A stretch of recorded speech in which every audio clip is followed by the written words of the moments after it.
예, 다음 5번째 주제 발표가 되겠습니다. 적성목강묘로 본 신라의 장제라는 주제로 영남대학교 김은경 선생님의 발표가 있겠습니다. 큰 박수 부탁드립니다.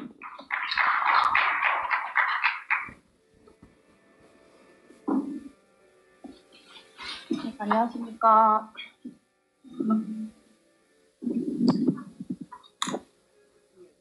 네, 안녕하십니까. 영남대학교의 김은경이라고 합니다.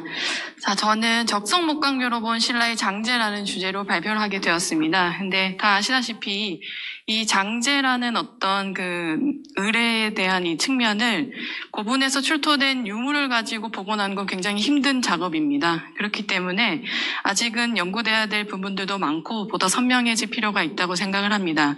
더군다나 또 앞서 이 장제에 대한 다양한 연구를 하신 여러 선학들께서 계시기 때문에 제가 여기에 대해서 새로운 주제에 대해서 이렇게 말씀을 드린다기보다는 최근 발굴조사 성과가 굉장히 증가하고 있고 그런 내용들을 통해서 제가 조금씩 검토한 부분들을 집중적으로 말씀을 드릴 거고요. 그리고 앞으로 이 장제에 대한 어떤 발전 방향, 연구에 대한 어떤 지평을 넓히기 위한 그런 어떤 시도라고 생각해 주시면 감사하겠습니다.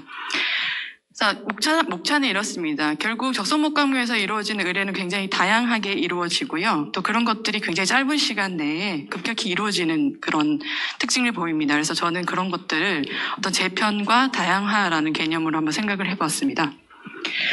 고분은 다 아시다시피 조상 숭배에 기반을 둔 의뢰가 집중된 종교적인 구조물이자 기념물이라고 합니다. 그래서 적성목강묘의 구조에 대해서 앞서 이제 다양하게 말씀을 하셨지만 그 구조를 어떻게 맞다고 저는 이제 설명드리기 전엔 힘들 것 같고요. 다만 이러한 굉장히 규칙적인 축조 방식이라든지 그다음에 거기서 출토되는 어떤 유물의 특징을 보아서 이런 것들은 일정한 방식이나 규칙이 존재했다고 저는 생각을 하고 그런 것들의 어떤 기전은 고정적인 장법이나 그런 조묘 집단이라고 하는 어떤 의뢰 담당자들이 있었지 않았을까라는 생각에 검토를 해보았습니다.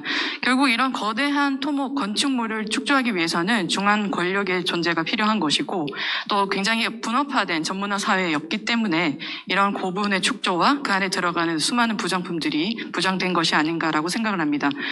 저는 이런 고분에 대한 다양한 관점의 연구가 필요하다고 생각을 하고요. 그런 점에서 어떤 고분에서 이루어진 의뢰의 목적과 그 대상이 어떠했는지, 그다음에 각각의 고분에서 출토된 유물들이 왜 그런 유물이 들어갔는지, 왜 그런 조합상을 보이는지에 대한 궁금증이 많이 생겼었습니다. 그래서 그런 것들을 종합하여서 이루어지는 의뢰의 다양성이나 규범 등에 대한 선명한 검토가 필요하다고 생각을 하였습니다. 그 적성목강묘의 장제라는 건 결국 죽은 사람에 대한 어떤 애도와 매장 시스템을 이제 집중적으로 말씀하시는 건데요. 결국은 그 죽음이 발생하고 그 시신을 운구하고 장지에서 그 매장하는 그 일련의 절차들 전체는 상정례라는 어떤 관점에서 볼 수 있을 것 같습니다.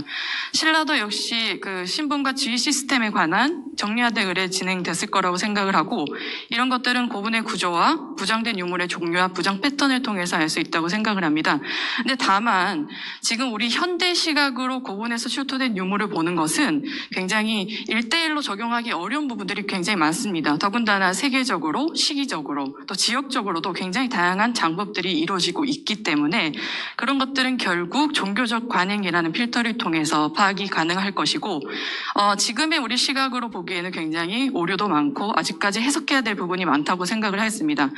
장제와 관련된 연구들은 다양하게 이루어졌습니다. 그래서 여기 많은 분들 계시지만 장송의뢰에 대한 고분 출토 유물을 통한 장송의뢰 연구를 진행하셨고요. 그 외에도 순장이나 음식의뢰, 토기제사법 등등과 관련한 다양한 연구를 진행하셨습니다. 자, 근데 이런 그 신라 적성목강묘의 장제는 어떤 그 해석의 틀이 필요하지 않나 싶습니다. 그래서 많은 분들이 염려하시고 지적하고 계신 부분들이 있습니다. 그래서 제가 최근에도 이런 장제에 대한 연구 논문들을 보면 대부분 유교적 상장례 시스템을 그대로 도입해서 이제 연구를 하시는데 저도 어느 부분 굉장히 수용하고 있습니다. 왜 그러냐면 이 장제라고 하는 거는 선명히 보이지 않는 부분이지 않습니까? 그래서 출토되는 유물이나 어떤 그 무덤의 구조를 가지고 장제를 복원할 수는 굉장히 힘든 일이기에 그 마립관계 상장례는 어떤 그 가장 비슷한 아니면 시대적으로 어떤 연관관계가 조금이라도 보이는 어떤 그 조선시대나 중국의 흉내, 수용과 관련한 그런 내용들을 조금 살을 붙여서 유교적 상장례의 어떤 최소한의 원리를 참고하여 복원하고 그런 복원들을 시도할 필요가 있다고 생각을 하였습니다. 조선시대 유교적 상장례는 굉장히 이제 그 예제의 전형을 보이는 그런 그 특징을 보이는데요. 이런 것들을 토대로 적성목강묘에서 이제 축소되는 그 과정에 따라서 이루어지는 어떤 상장례 시스템을 검토한 사례들이 굉장히 참고가 됩니다.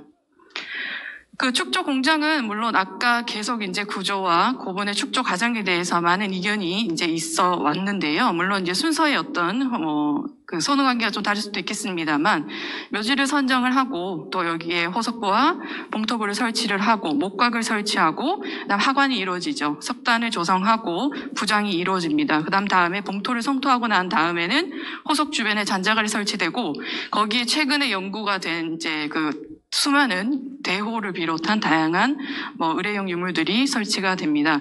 자, 이러한 전 과정들은 물론 고분이라는 부분 때문에 앞에 이 죽음이 발생하고 이 사람을 어떻게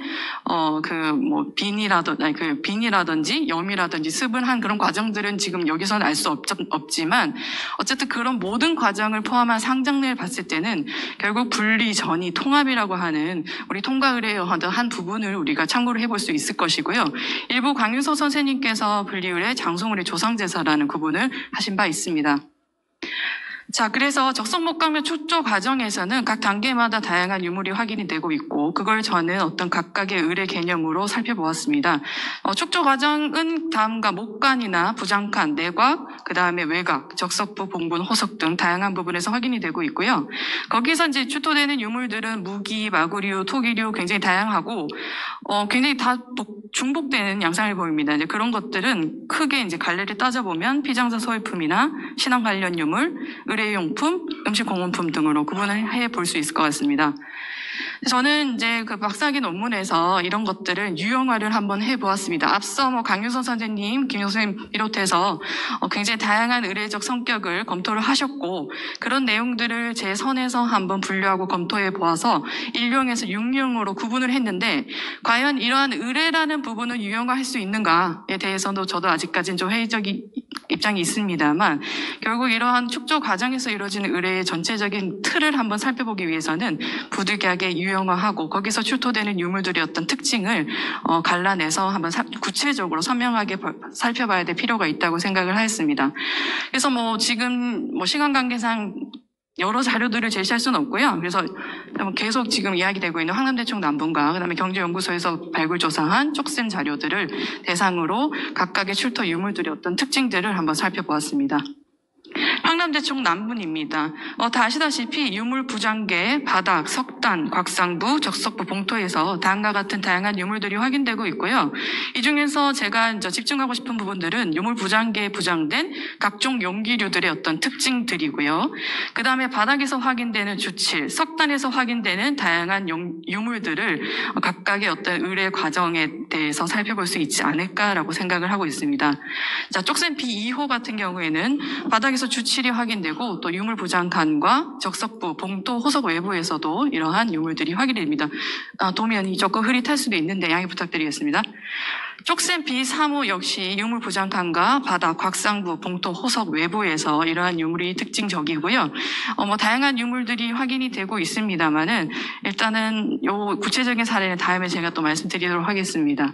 자, 그렇다면 앞서 이러한 다양한 유형을 가지고 이제 위계라든지 지역이라든지 고분의 어떤 특징을 가지고 이렇게 분류를 했습니다만 제가 오늘 말씀드리고 싶은 부분은 일단 최상위 위계 고분을 먼저 가지고 와서 한번 쭉 살펴보니까 제가 이야기한 1, 2유형과 3, 4, 5유형의 어떤 의뢰의 특징을 한번 살펴보고 싶었습니다. 그래서 결국 의뢰는 사회적 결속을 보강하기 위한 하나의 방법으로 이해를 할 수가 있고요. 고분은 피장자의 유지나 어떤 종묘 집단의 정체성, 그 다음에 결국은 살아있는 의뢰 주제자를 위해 만들어진 것이라고 생각을 합니다. 그렇기 때문에 위계에 따라 차등적인 의뢰가 진행이 될 수밖에 없는 것이라고 생각을 하는데 그 와중에 1, 2유형 같은 경우에는 대부분 의뢰가 진행이 되었습니다. 역시 죽음이 발생하고 그 고인을 거기에 이제 운구를 해서 하관하기 전까지는 뭐 염이나 습이라고 할 수 있는 그런 이제 뭐 시신을 닦고 이제 그 감싸는 그런 행위들이 있었을 것이고